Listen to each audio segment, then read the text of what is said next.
Next, let's queer up the USA view. NYC subway stop to be renamed in honor of Stonewall Uprising.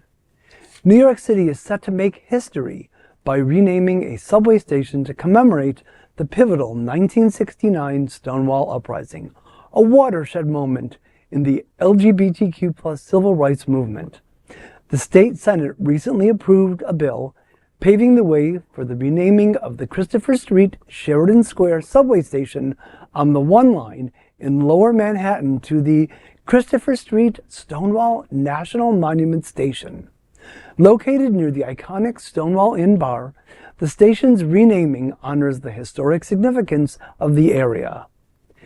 State Senator Brad Hoylman-Siegel and Assemblymember Deborah Glick, both Democrats, sponsored the bill, which is now awaiting Governor Kathy Hochul's signature.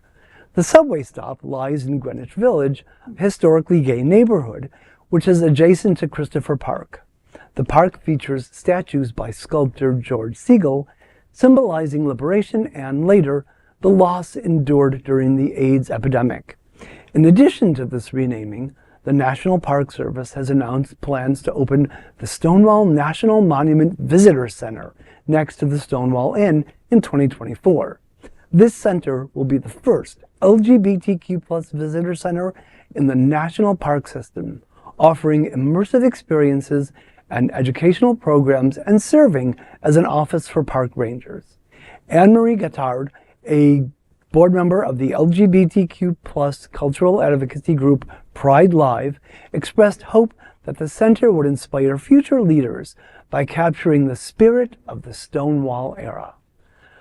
What a fantastic way to commemorate the 55th anniversary of the 1969 Stonewall Uprising. Great timing. And here's a little interesting fact. The George Siegel sculpture in Christopher Park has a South Florida connection. The 2 women seated on the park bench were modeled on Miami residents Beth Suskin and her late wife, Leslie Cohen. Oh, very And nice. that. it's so good. It's such a cool thing to know.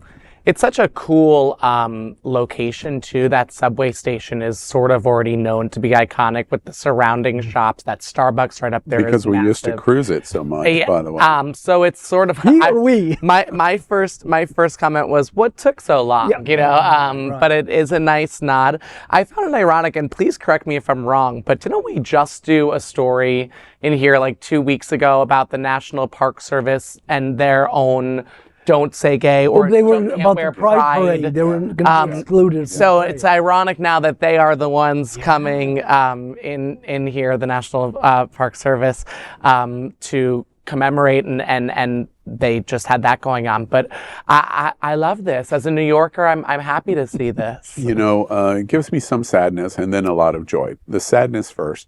When you think about them identifying Christopher Street and the Stonewall, the Stonewall station, for me in the 80s and 90s, being in Florida, New York was like gay heaven for me in the 80s and 90s. And Christopher Street, the Halloween parade, many other things. Ooh, you just got lost in your mind for a second, Al. And it was so amazing. It's not that anymore. If somebody goes to New York today, Christopher Street and that Greenwich neighborhood is not what it was. It's all moved to Hell's Kitchen. No. So the station reflects the history, but the history of the past that doesn't exist anymore. The great news is you basically can't put LGBT in front of people any greater than naming a subway station, because New Yorkers, but more importantly, visitors live in the subway. They're looking at the map. They're going, this station, this is where I want to go, etc., or I want to change, or whatever it is.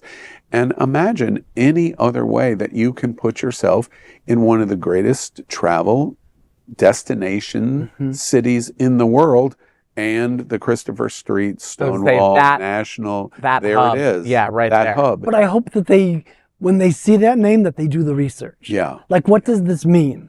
Well, I would presume that there would be some sort of, in the subways where they have art that's being displayed by local artists, they'll always kind of give a little blurb about what that is. So I would hope if you're watching, that they would put up a description of what they're honoring there. You know, to that point, I've read a couple of things that it's going to, when the National Monument opens, it's going to be wildly successful. And the reason is the number of visitors that come to New York City, and New York City doesn't have a national monument. So this is really the first in the National Park Service system. And it's LGBT. So it's going to get huge amounts of attention. And I think, to your point, it's going to be wildly successful. Yay. Yay. Yay, gay.